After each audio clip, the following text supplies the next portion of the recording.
retrouver pour cette émission. Comme je vous l'avais annoncé ce soir, je reçois sur ce plateau le préfet de la Guadeloupe, Alexandre Rouchat.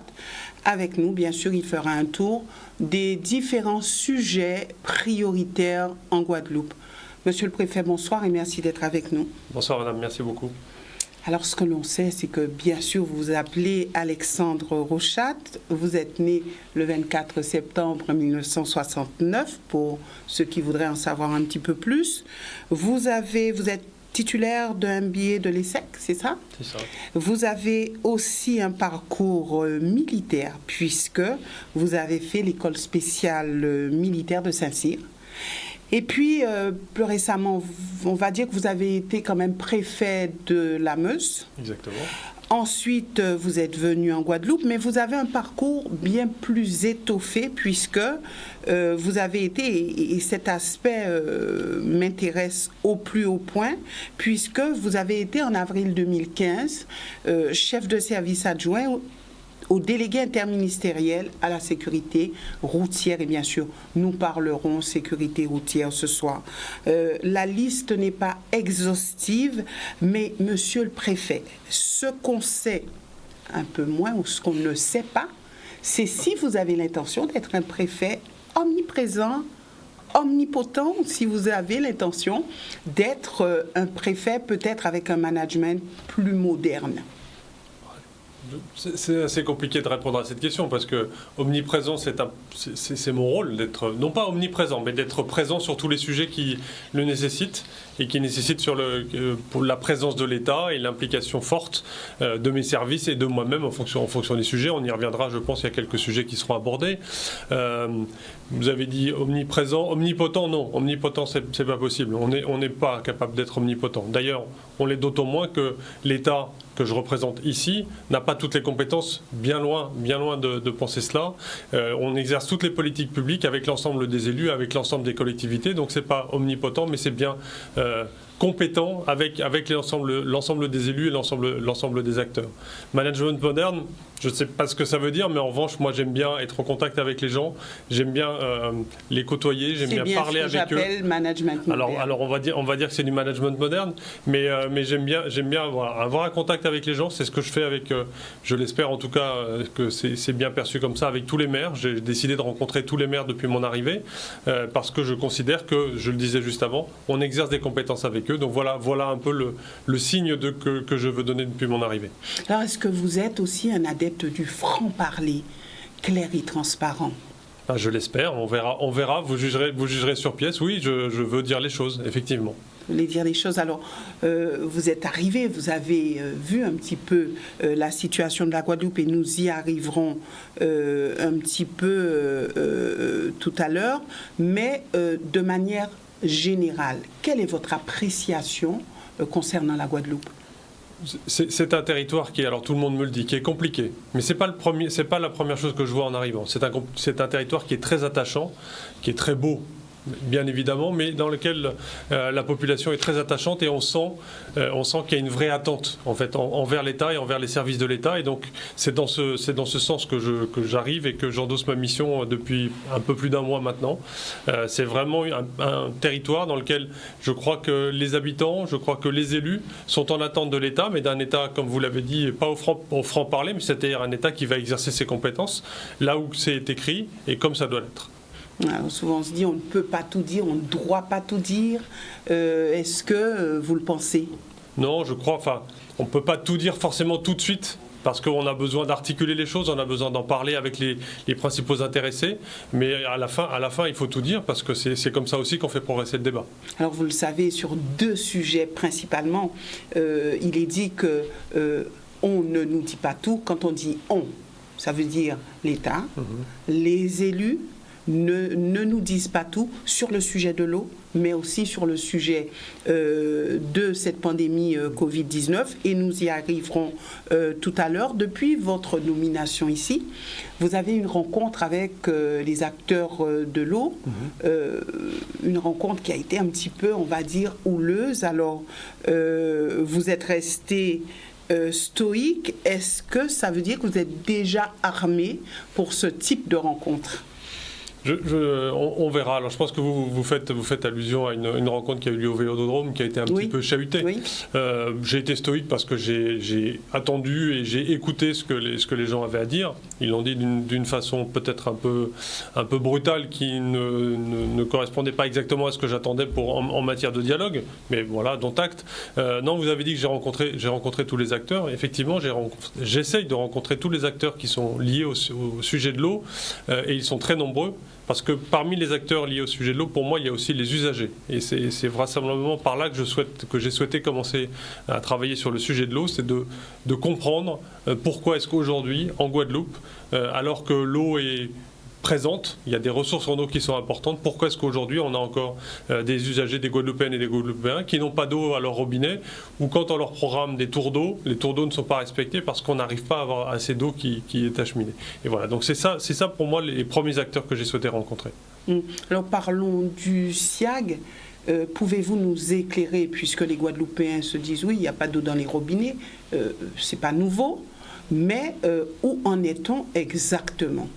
Alors, le SIAG, c'est un des sujets de la problématique de l'eau de façon générale. Le SIAG, c'est un syndicat qui a montré historiquement qu'il n'arrivait pas à gérer convenablement la gestion de l'eau et l'acheminement de l'eau. Il y a plein de raisons qui expliquent tout ça. C'est issu vraisemblablement depuis sa création, et surtout depuis le fait qu'on a complètement découpé les compétences entre la ressource en eau jusqu'à l'acheminement en eau. Si on veut avoir vraiment un bon exemple de ce qu'est l'eau et comment est-ce qu'on devrait la gérer en Guadeloupe, en tout cas c'est mon sentiment depuis que je suis arrivé, il faut prendre le feeder, c'est-à-dire le gros tuyau qui permet d'acheminer l'eau depuis Capesterre, depuis l'usine de Bellocado, qui permet d'acheminer l'eau vers les Saintes et jusqu'à la Grande Terre, donc le sud de Grande Terre, et jusqu'à la Désirade. Et là, si on arrive à gérer l'eau de façon continue sur l'ensemble de ce tuyau, de ce feeder, on arrivera à résoudre le problème de l'eau. Et le SIAG, c'est un des éléments en fait de cet élément-là, parce que on a vu, mais c'est pas le seul, comme je le disais, que ça ne fonctionne plus parce que il y a des problèmes de gouvernance, il y a des problèmes d'organisation, il y a des problèmes de financement. Mais tout ça est lié puisqu'on a fait des facturations croisées entre les différents EPCI parce que toutes les compétences ont été croisées et sont enchemêlées. Eh bien, on arrive au constat aujourd'hui que ça ne fonctionne plus. Alors, ça ne fonctionne plus. On a les chiffres. Alors, une dette de 37,2 millions d'euros, des créances à hauteur de plus de 61 millions d'euros. Des communes qui ont quitté le SIAG mais qui n'ont pas payé. Il y a de grosses factures aussi pour des privés. Alors aujourd'hui, on se demande dans toute cette histoire comment s'en sortir. Et concernant l'eau, qui a véritablement la main? Est-ce l'État ou est-ce justement nos élus? Alors c'est une très bonne question. La compétence de l'eau et de l'assainissement d'ailleurs, l'acheminement de l'eau potable et de l'assainissement, la loi prévoit que dans toutes les régions de l'Hexagone comme dans des départements d'outre-mer, cette compétence elle est aux établissements publics de coopération intercommunale, c'est-à-dire les communautés d'agglomération, si je veux résumer la situation. Ce sont eux qui sont compétents en matière d'eau.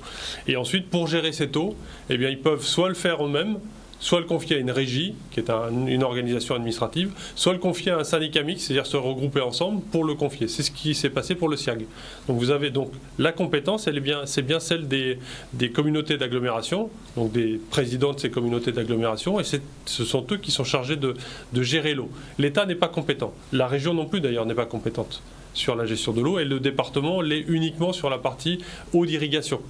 Voilà, si je veux présenter le tableau de façon complète. Alors ça, c'est ce qui se dit, c'est ce qu'on sait. Mais concrètement, sur le terrain, monsieur le préfet, on n'a pas l'impression que ça se passe comme ça. Je me rappelle d'une rencontre qu'il y avait eu avec votre prédécesseur. On va parler de rencontres plutôt informelles avec des élus, où il avait été dit que soit les 2/3 des EPCI se portaient sur une dissolution du SIAG. Si tel n'était pas le cas, soit l'État serait à la manœuvre, ce qui se concrétiserait peut-être par un décret en Conseil d'État, et il avait été dit que ce serait au mois d'août. Alors, l'État n'a pas en charge de l'eau, Mais comme vous le savez, l'État s'est vraiment positionné. Alors lorsque Monsieur le Président de la République était venu, lui aussi avait dit que de toute façon, l'État serait présent sur ce dossier. On avait avancé des chiffres, 400 millions d'euros. Vous connaissez certainement aussi ce passé-là. Alors aujourd'hui, que dire aux Guadeloupéens? Qu'est-ce qui va se passer? Est-ce que l'État se défausse?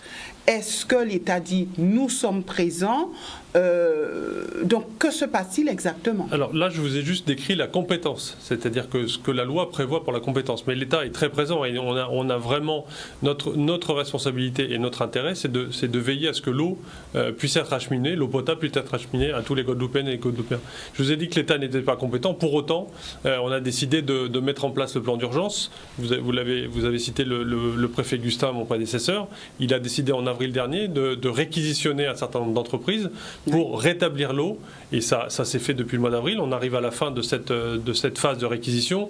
J'envisage très sérieusement de reconduire et de poursuivre cette phase de réquisition pour qu'on arrive à résoudre les problèmes de fuite d'eau d'urgence. Donc vous voyez, et là c'est l'État qui finance, c'est l'État qui réquisitionne, même si ce n'est pas sa compétence. On le fait parce qu'on sent bien qu'il y a une urgence, et il y avait même une urgence sanitaire de pouvoir approvisionner de l'eau.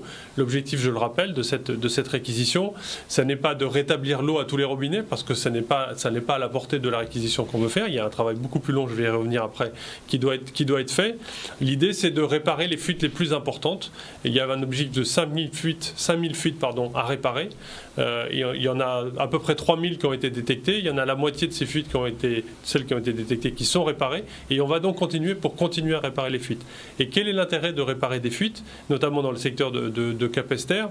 C'est qu'en fait, on rétablit la pression, et la pression devient de plus en plus importante dans les tuyaux. Et moi, on reçoit assez régulièrement des demandes de la part des usagers de l'eau qui se plaignaient de ne pas avoir d'eau et qui aujourd'hui, pas tous, évidemment, il y a encore du travail, nous disent que depuis que l'intervention a été faite par la réquisition, ils retrouvent de l'eau alors qu'ils n'en avaient plus depuis un certain temps. Est-ce que le vrai problème, ce n'est pas cette structure unique tant attendue depuis des années? Alors, ce n'est pas le problème, c'est la solution. La solution, c'est, comme je l'ai dit tout à l'heure, c'est de gérer l'eau de façon complète pour l'ensemble du territoire de la Guadeloupe, en y mettant vraisemblablement toutes les collectivités, donc les EPCI qui sont compétents. Et puis, il y avait eu un accord du département et de la région pour qu'on travaille pour créer une structure unique avec eux aussi, parce qu'ils apporteraient une garantie, notamment en matière de financement ou en matière de maîtrise d'ouvrage. Et donc, c'est ça l'objectif. Et c'est ça le schéma dans lequel... Qu'est-ce qui coince, monsieur le préfet, honnêtement? Pour l'instant, ce qui coince, c'est la volonté de tout le monde de vouloir travailler ensemble. Voilà, concrètement. Et donc, moi, j'espère qu'on va y parvenir. Le SIAG et son avenir, c'est un des sujets, mais c'est pas l'ensemble du sujet. Le sujet, c'est vraiment que toutes les EPCI se mettent ensemble au sein d'une structure unique. On va vraisemblablement on va passer par la loi pour la créer, parce qu'on va créer une structure qui est complètement différente de ce qui existe ailleurs, parce qu'on a bien conscience, et l'État a bien conscience qu'en Guadeloupe, la gestion de l'eau, elle nécessite une structuration un peu particulière, parce qu'on a toute l'histoire, et on sait que la gestion historique de ce dossier montre qu'on est arrivé à des limites. Et donc on va créer par la loi une structure unique qui donc rendra obligatoire l'adhésion de tous les EPCI et du département et de la région. Quelque part, il faut forcer la main aux élus. Je ne sais pas s'il faut forcer la main, puisque c'est un travail qu'on fait avec eux. Il faut qu'on fasse force de conviction pour que tout le monde aille dans la même direction. Et je sens en ce moment, je sors d'une réunion avec les 3 présidents de PCI concernés par la dissolution du SIAG. Je ne vais pas dire qu'on est arrivé à un accord, parce que ce n'est pas tout à fait le cas aujourd'hui. On n'est pas tout à fait d'accord sur la stratégie de court terme encore, donc il y a encore besoin de travailler ensemble, mais la volonté, elle est là.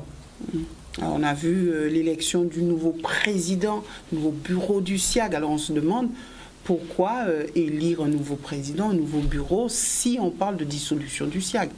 Alors la dissolution, c'est pas un coup près qui tombe d'un seul coup et qui dit que du jour au lendemain ça disparaît et on ne sait plus comment gérer l'eau. Donc il y a toute une phase de transition qui est indispensable, qu'on appelle une phase de liquidation. C'est comme pour une entreprise quand elle disparaît.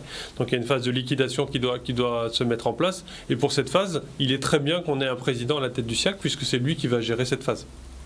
Phase difficile. C'est pas une phase très facile, mais enfin tout ce qu'on a vécu jusqu'ici n'était pas très facile non plus, il me semble, pour les usagers de l'eau. Maintenant, un sujet épineux. Vous avez bon espoir de régler ce problème de l'eau en Guadeloupe? Je crois c'est indispensable. On n'a pas le choix. On n'a pas le choix. Il faut absolument qu'on arrive à trouver une solution rapidement pour cette structuration et cette gouvernance. Je disais tout à l'heure que les réquisitions servent à régler les fuites. Ils nous ont fait aussi confirmer un certain nombre de diagnostics sur la gouvernance, sur la facturation de l'eau, sur le besoin d'un travail plus général sur l'organisation de toutes les activités de gestion et d'entretien des tuyaux d'eau, etc. Tout ça est très utile et doit être utile pour la suite. On a bien compris que la dissolution du SIAG sera effective. Est-ce qu'il y a un calendrier? Est-ce que vous savez quand? Alors, le travail est encore en cours avec les collectivités. C'était l'objet de la réunion qu'on a tenue aujourd'hui, qui n'est pas encore décisionnelle. J'ai un travail d'échange que je dois faire avec le ministère des Outre-mer, puisque c'est une décision du gouvernement. Et donc, je reviendrai vers les élus pour leur donner le calendrier. Donc, on peut dire que c'est une bonne nouvelle. On peut compter sur l'État pour la nouvelle structure. L'objectif de l'État, c'est vraiment de voir naître une nouvelle structure à l'horizon de début 2021, une structure unique pour gérer l'eau de façon globale pour l'ensemble de la Guadeloupe. D'accord, donc c'était déjà 2020, début 2020, 2021. Non, 2021, ça a toujours été l'objectif de la structure unique. On avait quand même annoncé 2020, mais bon. Et puis maintenant, passons à un autre sujet, on va dire, important, cette crise Covid-19. Alors, déjà, faites-nous un petit point de la situation, puisque nous sommes dans une situation assez compliquée selon les chiffres de l'ARS. Donc, est-ce que vous pouvez nous faire un dernier point sur cette situation? Bien sûr. Alors, on est, comme vous le savez, en zone rouge, c'est-à-dire qu'on est ce qu'on appelle en zone de circulation active du virus. Tout se comprend dans cette façon de caractériser. Concrètement, le virus circule de façon très active en Guadeloupe. On a des chiffres aujourd'hui qui sont très élevés. On a annoncé qu'il y avait un peu plus de 1000 personnes testées positives nouvelles en une semaine. Ça veut dire qu'en fait, les chiffres continuent à augmenter. Ils n'augmentent plus de façon très importante, mais ils continuent à augmenter. C'est une centaine de cas en plus par semaine. On a un taux de positivité qui est très important, puisqu'on est au-delà des 20% de taux de positivité. Je rappelle que le seuil d'alerte pour le taux de positivité, c'est 10. Donc on est très au-dessus.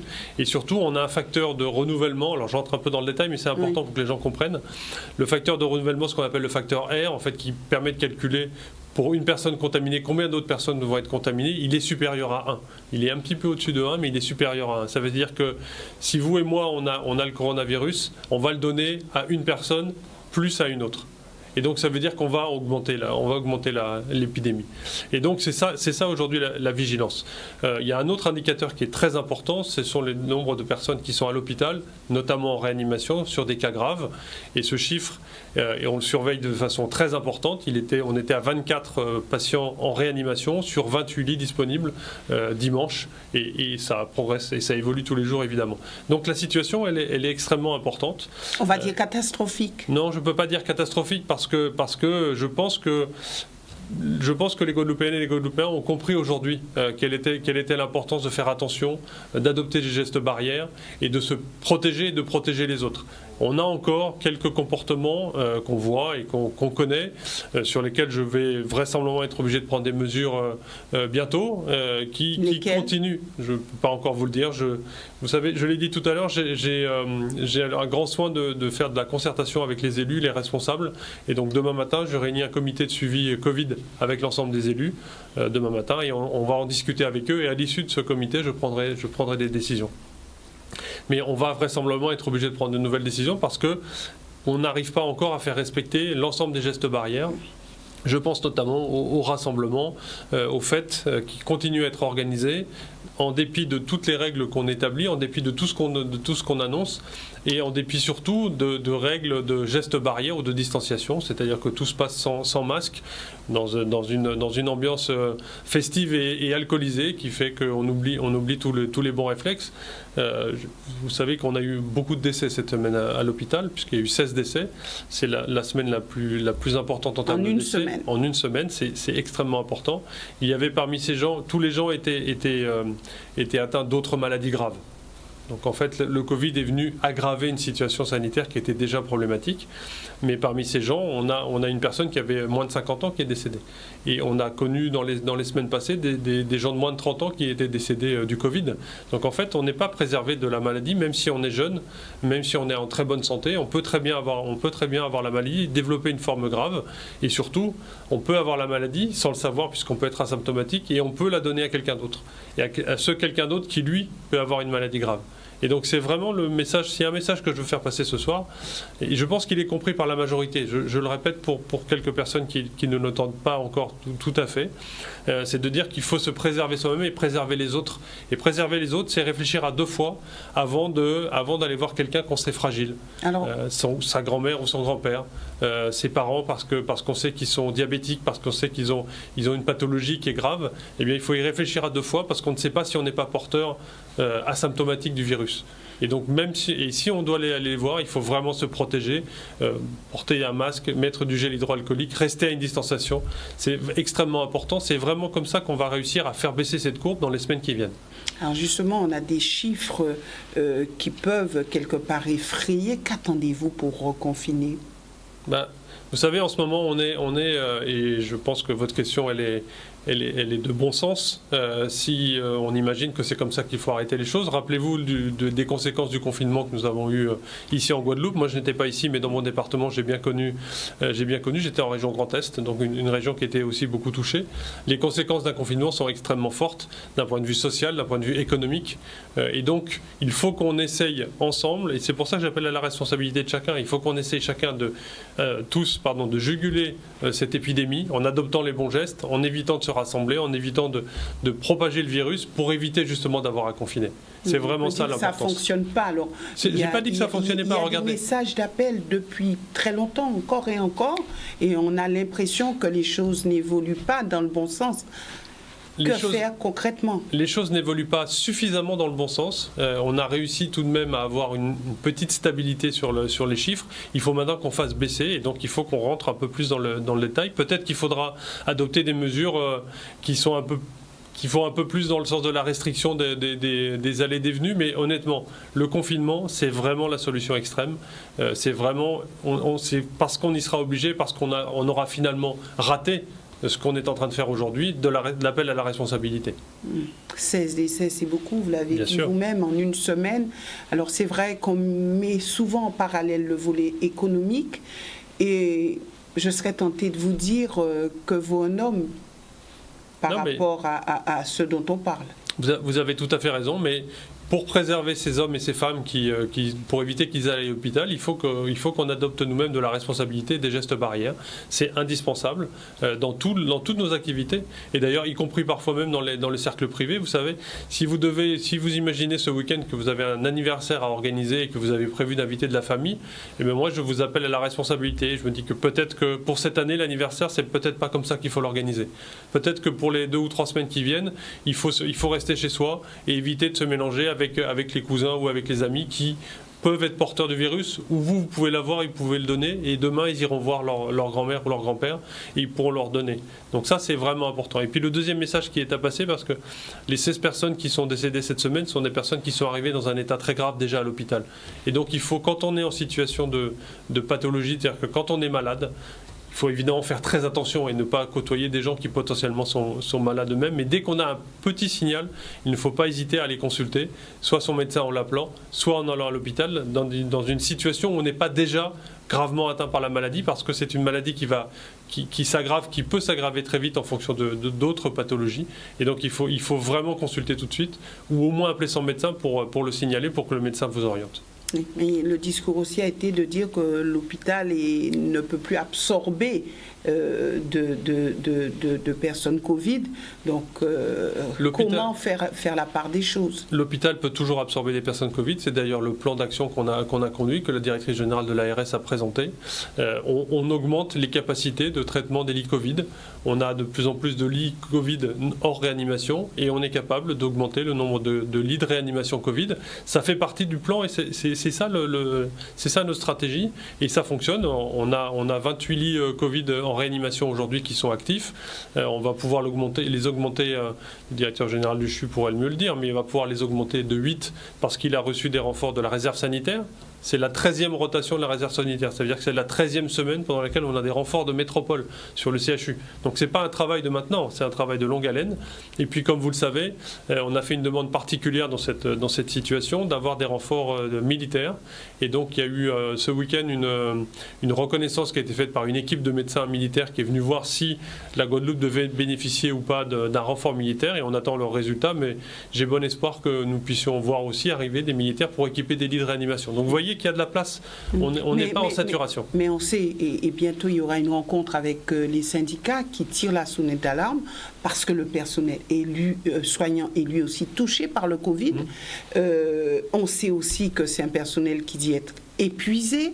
Alors dans une telle situation, comment faire? Certains ont dit oui, mais nous on ne peut plus, les urgences ne peuvent plus absorber, il faut absolument trouver des solutions. Alors que dites-vous? C'est tout l'objectif de l'organisation de santé sur le territoire qui a été mise en place. C'est-à-dire que le CHU de Guadeloupe n'est pas tout seul. Il y a les autres hôpitaux, la clinique des Eaux Claires, il y a le CHBT, qui sont des hôpitaux dans lesquels il y a des lits Covid qui peuvent être organisés. Et il y a d'autres pathologies qui étaient soignées avant au CHU qui peuvent être soignées dans ces hôpitaux. Et puis, si on en a besoin, on a une capacité aussi de faire des évasans et de transporter des malades qui auraient du mal à être soignés au CHU de Guadeloupe parce qu'on imagine qu'ils sont des pathologies graves mais qu'on peut soigner ailleurs. Et donc on a une capacité d'évasan aussi qui est possible, soit vers la Martinique, soit vers la métropole en fonction des pathologies. Alors est-ce vrai que certaines structures privées refusent d'accepter des malades du Covid? Alors, est-ce que c'est une vérité ou est-ce que c'est... Vous pensez à quelle structure? Des cliniques? Les cliniques, par exemple. Pour l'instant, en fait, la directrice générale de l'ARS organise tout ça avec l'ensemble des hôpitaux et l'ensemble des offres de lits. Donc, il y a des cliniques qui n'ont pas forcément des patients Covid parce qu'on leur demande de prendre des patients avec des maladies plus classiques pour justement dégager de la place au CHU pour avoir des malades Covid parce qu'ils sont mieux équipés et qu'ils sont plus compétents pour le traiter. Donc, vous voyez, c'est de l'organisation générale sur l'ensemble du territoire. D'accord, nous marquons une courte pause, monsieur le préfet, et je vous retrouve juste après une page de publicité.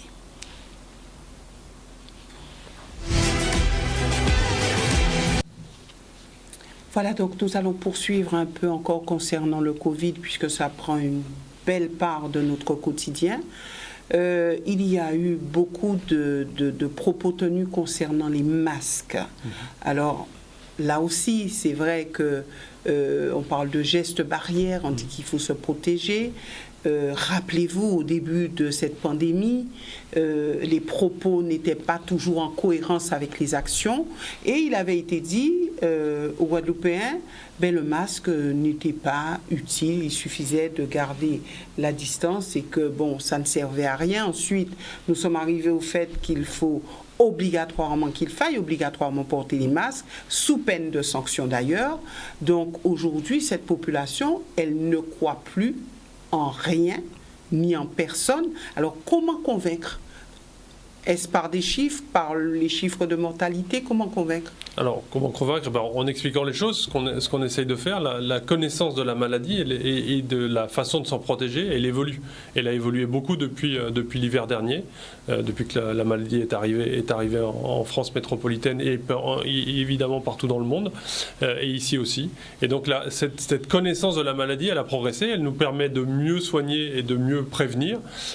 Et donc on a constaté de ce fait que la façon de se transmettre le virus se faisait principalement par les gouttelettes, en fait, par la salive, par les morceaux de salive qui partaient de sa bouche. Et donc, de ce fait, on a constaté que le port du masque était vraisemblablement la meilleure barrière pour se protéger du virus. Et c'est en fait, ce sont toutes les avancées des médecins qui recherchent sur cette maladie, qui petit à petit nous permettent de mieux la comprendre et donc de mieux la combattre ou de mieux s'en protéger. Et donc, le masque aujourd'hui, il est recommandé partout. D'ailleurs, vous voyez dans dans tous les pays du monde qui cherchent à lutter contre le coronavirus, le port du masque est vraiment l'élément de base de la protection.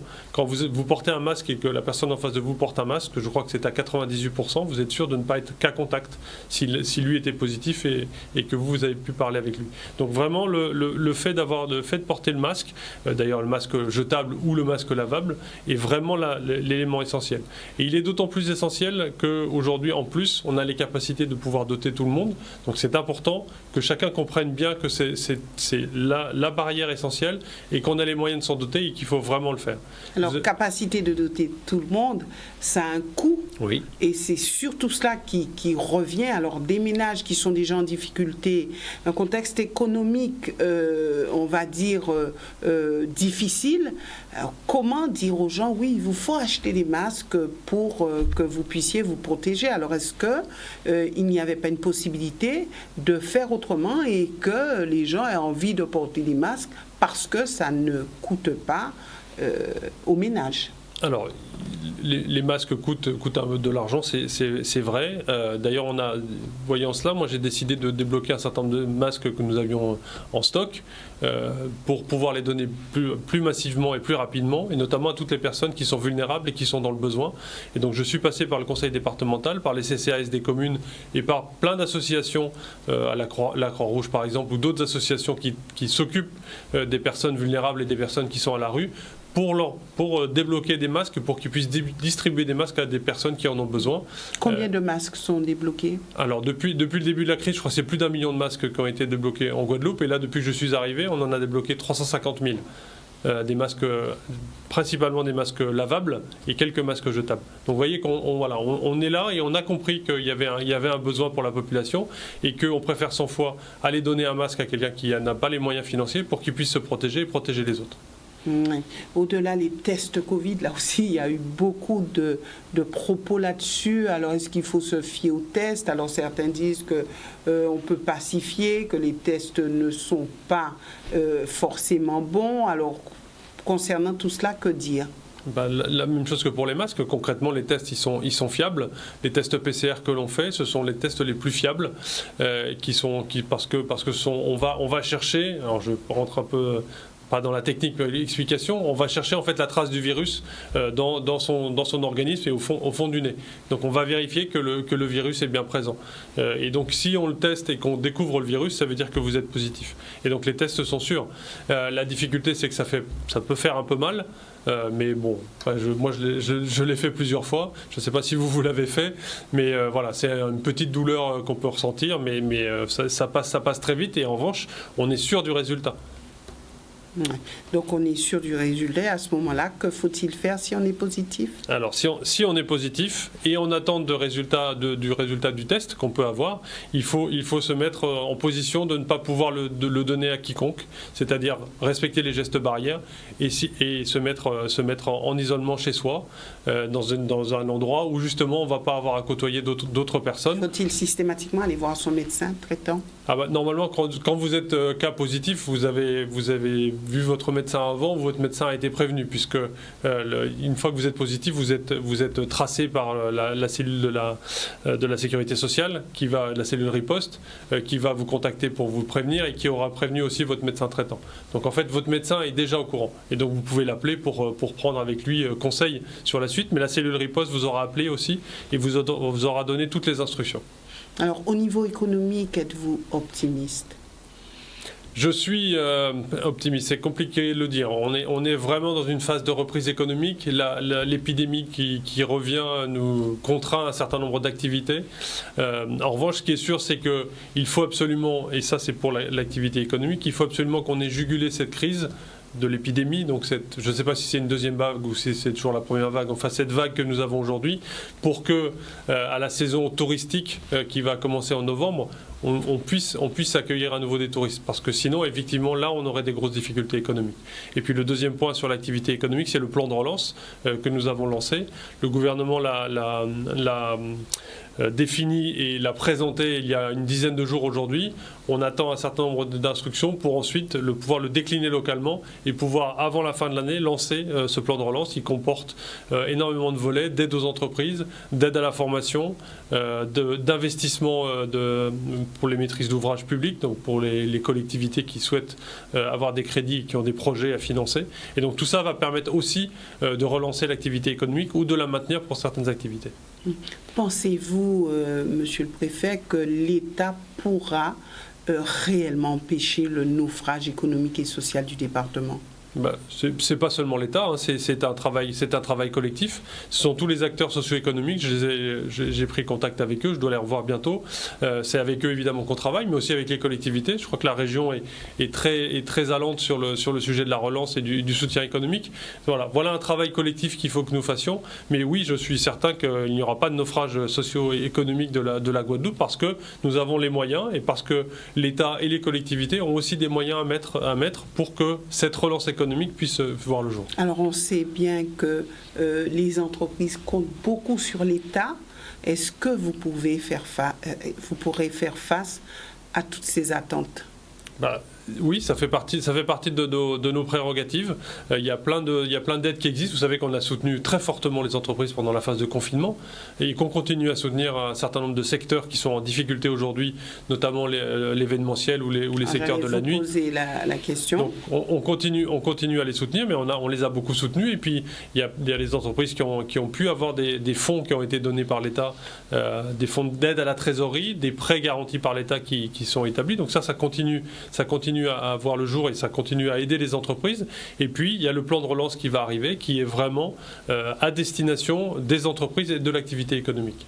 Alors, nous aurons la possibilité maintenant de récupérer quelques appels et ça me permet de vous parler aussi d'une intervention que j'ai eue d'un Guadeloupéen qui parlait de l'événementiel et qui disait que est-ce que vous avez conscience de la crise économique sur le secteur de l'événementiel et qui disait on a besoin de réponses à nos questions, on a besoin de propositions. J'en suis évidemment pleinement conscient.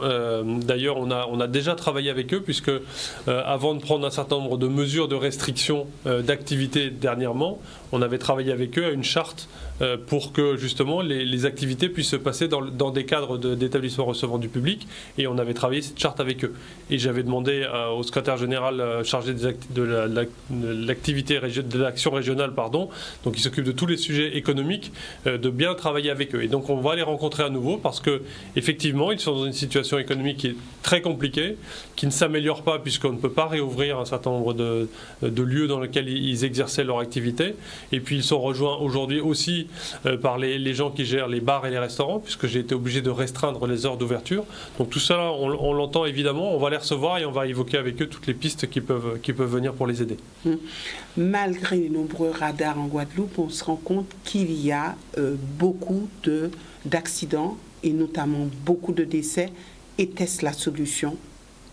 En fait, les radars, c'est une des solutions. La sécurité routière, vous l'avez dit tout à l'heure, j'ai exercé pendant 3 ans comme adjoint délégué interministériel à la sécurité routière. C'est un sujet que j'ai eu à travailler de façon importante. C'est toujours, la politique de sécurité routière, c'est toujours une politique qui repose sur 2 volets. Un premier volet qui est celui de la prévention, de l'éducation, de la nécessaire prise de conscience à toutes les classes d'âge, en commençant par les plus jeunes, sur l'intérêt de faire attention et de respecter les règles parce que la route est dangereuse. C'est un endroit qui est profondément dangereux. Ça, c'est le premier volet. Le deuxième volet, c'est celui des contrôles et des sanctions parce que on est une nation, les Français et les Guadeloupéens sont des Français, ils sont donc pareils, qui aiment bien respecter les règles, mais parfois on aime bien s'en affranchir. Et donc, il est important de rappeler ces règles, de mettre en place des contrôles pour que ces règles soient bien respectées. Les radars permettent de vérifier la vitesse et c'est important qu'ils soient là parce qu'ils permettent de faire baisser la vitesse.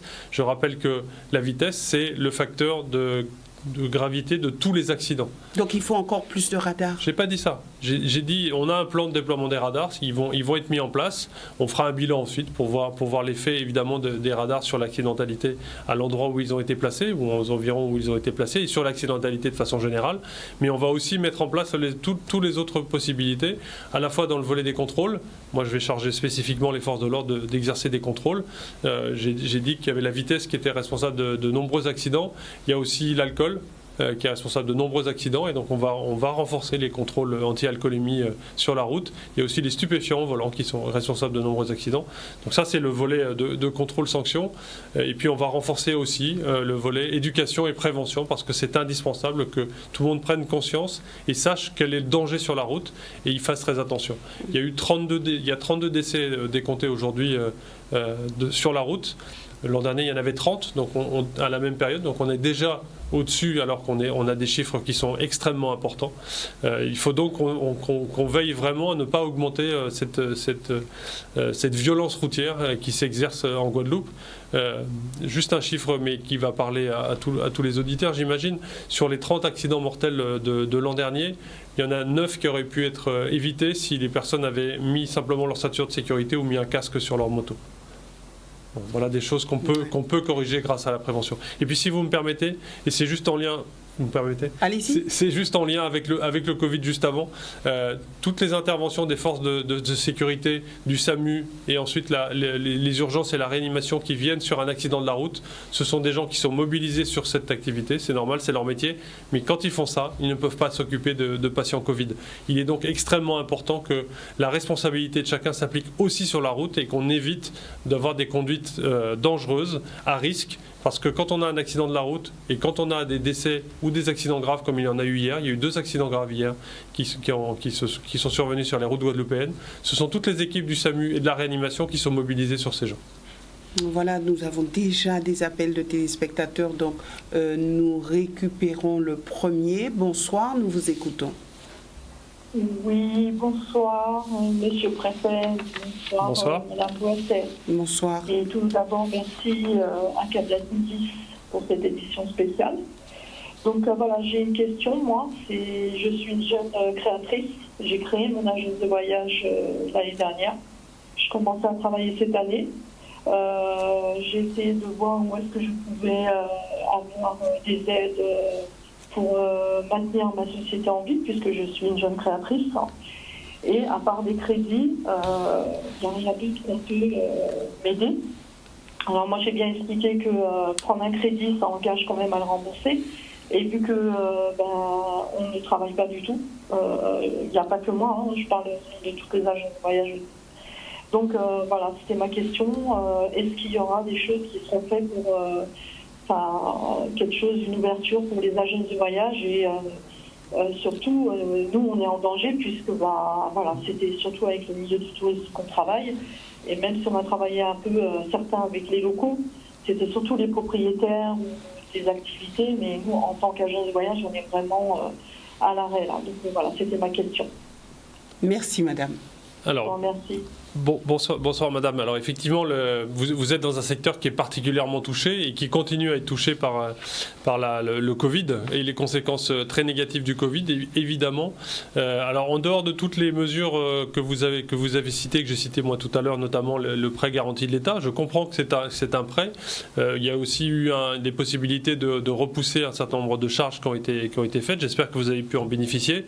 Il y a un plan particulier qui a été décidé par le gouvernement, un plan de soutien au tourisme, et donc qui va concerner notamment les agences de voyage et l'ensemble des activités touristiques, qui va se déployer. Et donc en Guadeloupe comme ailleurs, ce plan va se déployer, et donc vous serez informé par le biais soit de la préfecture, et on va faire de la communication dessus, soit par le biais des représentants de votre profession.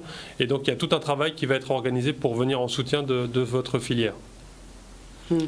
Vous avez une feuille de route, Monsieur le Préfet. Quelles sont les actions à mener ici en Guadeloupe, les actions qui vous tiennent à cœur? En fait, j'ai une feuille de route que je me suis fixée pour l'instant. Et j'ai trois grandes priorités. La première priorité, c'est assurer la protection et la sécurité de nos concitoyens. Et donc c'est extrêmement important pour moi. Et d'ailleurs, tout ce qu'on vient de dire aujourd'hui, notamment sur le Covid, sur la sécurité routière, c'est vraiment le cœur de mon activité. C'est le cœur des missions de l'État, ce qui est d'assurer la sécurité. Mais assurer la sécurité et la protection, ça va au-delà. C'est aussi préparer le territoire à un cyclone, si jamais un cyclone devait arriver, ou préparer à toute autre catastrophe naturelle qui pourrait survenir. Protéger la sécurité, c'est aussi la sécurité routière, je l'ai un petit peu abordé tout à l'heure, et puis c'est la sécurité générale, la sécurité publique des Guadeloupéennes et des Guadeloupéens. C'est vraiment parmi mes priorités. La deuxième priorité que j'ai, c'est être en accompagnement des collectivités et des élus du territoire. On a eu un renouvellement assez important des équipes municipales aux dernières élections. Il y a des élections qui vont arriver, donc on verra quelles sont les équipes qui seront mises en place à l'occasion des élections du département et de la région. Mais avec ces équipes, des anciennes et des nouvelles, je veux vraiment travailler conjointement et en accompagnement de l'ensemble de leurs projets, parce que c'est ensemble qu'on peut bâtir la Guadeloupe de demain, et je veux vraiment les inscrire dans une démarche de préparation de l'avenir, et c'est dans ce sens qu'on viendra en accompagnement. Et puis ma troisième priorité, et c'est directement en lien avec la question que je viens de recevoir et à laquelle je viens de répondre, c'est travailler sur l'impulsion économique et le travail sur le réseau économique et la structuration économique de la Guadeloupe, pour que justement on soit en phase avec une reprise économique la plus pertinente et la plus forte possible, notamment en prenant appui sur le plan de relance. Voilà les trois priorités. Nous avons un autre appel, nous le récupérons. Bonsoir, allô? Vous avez la parole. Allez-y, madame. Allô, oui. Oui. Allez-y. Allô, oui. Bonsoir, monsieur le préfet. Bonsoir, madame Boissé. Bonsoir. Je voudrais demander au préfet s'il peut accorder un entretien particulier avec... c'est pour un litige qu'on a avec un élu. Alors, ce type de question est une question qui est évidemment très personnelle. Moi, je vous invite à saisir mon cabinet, qui ensuite orientera sur les bonnes personnes et sera capable de vous dire et voir si je vous reçois ou si on peut régler ce sujet d'une autre façon. D'accord, je vous remercie. Merci madame pour cette question. Alors souvent, lorsque les préfets viennent en Guadeloupe, on leur pose cette question. Pour vous, qu'est-ce que c'est la réussite d'un préfet? Où est-ce qu'il faut placer le curseur? C'est compliqué de savoir quelle est la réussite d'un préfet, parce que savoir est-ce que c'est la réussite pour les Guadeloupéennes ou les Guadeloupéens, est-ce que c'est la réussite pour les services de l'État que je dirige, est-ce que c'est ma réussite à moi? C'est très compliqué. Concrètement, la réussite, elle viendra si les priorités que je me suis fixées et les objectifs que je me suis fixés et qu'on se fixe avec l'ensemble des partenaires, ils sont atteints. C'est ça l'objectif, et la protection et la sécurité des Guadeloupéennes et des Guadeloupéens, c'est un de mes objectifs principaux. La reprise économique, c'est aussi un objectif important, et puis travailler sur l'avenir et donc d'aider à réfléchir à ce que doit être la Guadeloupe dans les 15 ou 20 ans, et travailler pour qu'on arrive à ces objectifs. Voilà ce qui sera pour moi des éléments de réussite. Autre appel. Bonsoir, nous vous écoutons. Allez-y. Oui, allô, bonjour. Oui, bonsoir. Oui, bonsoir. Allez-y. Je voudrais poser une question au préfet. Oui.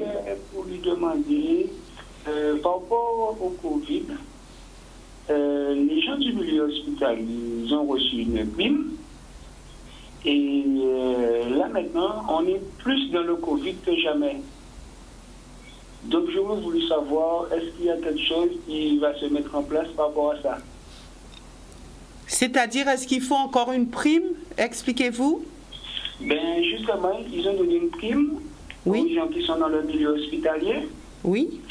Et on était dans la première vague du Covid. Et là maintenant, on a plus de cas de Covid dans le milieu hospitalier. Donc, je disais les réanimations, tout ça. Il y a beaucoup de gens qui sont en réanimation. Et aussi, comment je peux vous expliquer, il y a beaucoup plus de cas. L'État avait mis en place justement une prime pour les gens qui travaillent dans le milieu hospitalier. Et maintenant, justement, vu qu'il y a beaucoup plus de cas, donc c'était pour savoir est-ce que... S'il y aura une prime plus importante. Exactement. Oui, j'ai bien compris. Voilà. J'ai bien compris. Alors, merci, monsieur. bonsoir monsieur. Effectivement, il y a une prime qui a été donnée, qui a été d'ailleurs octroyée. C'est pas seulement par l'État. Il y a eu aussi les entreprises ont pu donner des primes pour la gestion de la crise Covid. Et cette prime, elle a été donnée à la fin de la première phase, quand on était vraiment dans la phase descendante, parce que c'est à ce moment-là qu'on peut mesurer l'implication de chacun et de récompenser cette implication. Donc j'imagine qu'au moment où on sera en phase descendante et on sera passé fort heureusement ce deuxième épisode, c'est un sujet qui reviendra à l'ordre du jour. Mais à ce stade, je peux pas vous en dire plus. Ouais. Autre appel. Bonsoir. Allez-y. Bonsoir. Je vous interpelle, monsieur le préfet, c'est par rapport à l'état des routes en Guadeloupe. Je sais que c'est pas votre boulot, mais on a des politiciens qui sont à la hauteur de nos attentes.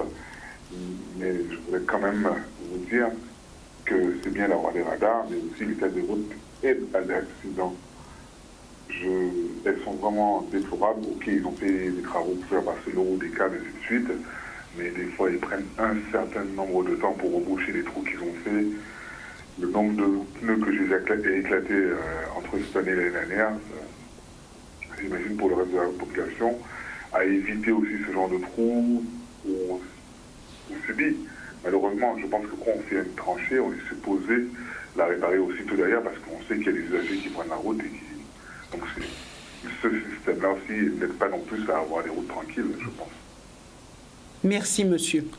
Merci à vous, monsieur. Donc, Oui, alors, bonsoir, monsieur. Merci de votre question. Alors, vous l'avez dit vous-même dans l'introduction, ce n'est pas la compétence de l'État, c'est la compétence des collectivités. Mais concrètement, moi, ce qui m'importe, c'est que ces routes ne soient pas accidentogènes, puisque c'est ça notamment le premier sujet, vous l'avez cité. Donc, en fait, à chaque fois on s'aperçoit qu'on a des endroits qui sont accidentogènes, on essaye de travailler avec les collectivités et avec Routes de Guadeloupe pour faire améliorer la situation, pour que cette situation accidentogène diminue. Mais en revanche, ce qui est certain, c'est que ce n'est pas de la compétence de l'État, et donc c'est de la compétence en majorité du département, de l'entretien des routes qui subissent en Guadeloupe des tracas importants, notamment du fait du climat, bien évidemment, qui n'aident pas à l'entretien des routes. Vous avez dit vouloir travailler main dans la main avec les élus. Ça sera pour vous un point de sensibilisation sur les routes. Sur les routes et sur la sécurité routière, oui, ça sera un des points que je vais aborder notamment avec le département. D'accord. Maintenant, nous avons beaucoup d'appels, donc nous aurons juste le temps de récupérer peut-être 1 ou 2 appels avant la fin de cette émission. Bonsoir, nous vous écoutons. Allez-y. Allô, oui, bonsoir. Bonsoir, madame. Oui, voilà, je voulais parler. Bonsoir, monsieur le préfet. Bonsoir, madame. Bonsoir. Oui, voilà. Mon mari, il a un service de transport et depuis le mois de mars, il a arrêté, il ne travaille pas. Il devait toucher le chômage partiel. Je voulais savoir quand est-il pour le chômage partiel parce qu'il a touché seulement 2 mois et jusqu'à maintenant, il n'a pas touché le reste. Et il a payé les employés. Merci, madame, pour cette question. Alors, je ne vais pas pouvoir vous répondre comme ça directement parce qu'il faudrait que je connaisse l'entreprise et que je connaisse sa situation. Mais en revanche, ce que je peux... Alors, premièrement, le chômage partiel, il doit être rémunéré si l'entreprise rentre dans les conditions d'exercice du chômage partiel. Donc, normalement, il n'y a pas de raison s'il y a eu déjà des mois qui ont été dédommagés et que les demandes ont été faites pour la suite et qu'elles sont éligibles, il n'y a pas de raison. Ce que je peux vous demander, c'est soit de prendre contact avec mon cabinet, soit de prendre contact avec la DIECT, qui sera à même de répondre à cette situation. Votre mari doit connaître leur adresse puisque ce sont eux qui s'occupent notamment de l'inspection du travail. Oui. Donc on voit bien que les entreprises, les chefs d'entreprise sont soucieux de cette situation et ça sera vraiment un volet important de votre action sur le territoire. C'est extrêmement important. Alors il y a 2 volets dans la question de madame qui sont pour moi extrêmement importants. Premièrement, la situation des entreprises sur lesquelles il faut qu'on travaille et puis peut-être parfois la difficulté de l'information. Il y a aussi un point très important, c'est qu'il faut vraiment qu'on diffuse l'information grâce à nos relais à nous, mais en passant aussi peut-être par les représentants des socioprofessionnels, pour que cette information arrive à tout le monde et pour que les personnes sachent à qui s'adresser, à quel guichet. Ça aussi, c'est aussi un effort important que nous devons faire. Voilà, dernier appel, vous aurez l'occasion, Monsieur le Préfet, de revenir sur ce plateau, puisqu'il y a beaucoup d'appels et nous n'aurons pas le temps de tous les prendre. Donc, dernier appel. Bonsoir. Oui, bonsoir. Bonsoir. Bonsoir, monsieur. Oui. Voilà, alors ma question, ce serait en fait pour le problème de l'eau aux Antilles, quel serait quel dimanche vous prenez pour ce problème. Et pour le dimanche aussi, il y a des ultramarins qui sont partis des Antilles, en fait, avec l'école de la deuxième chance, aller chercher du travail en métropole, qui se retrouvent fonctionnaires en métropole, qui souhaitent rentrer et qui ont du mal à rentrer. Et quelle solution et comment régler ce problème? Merci, monsieur, pour votre question. Merci à vous. Merci monsieur. Donc j'ai compris, il y a deux questions. La première sur l'eau, je l'ai un peu décrit tout à l'heure. Vous avez vu c'est une solution une question qui nous préoccupe énormément. On a lancé le plan d'urgence eau. On travaille sur la structuration de la future structure unique à compter de 2021. Donc voilà, donc tous les plans sont lancés pour que l'objectif final pour nous, en tout cas pour l'État, c'est que les Guadeloupéennes et les Guadeloupéens aient de l'eau à leur robinet. C'est vraiment le plus important pour nous.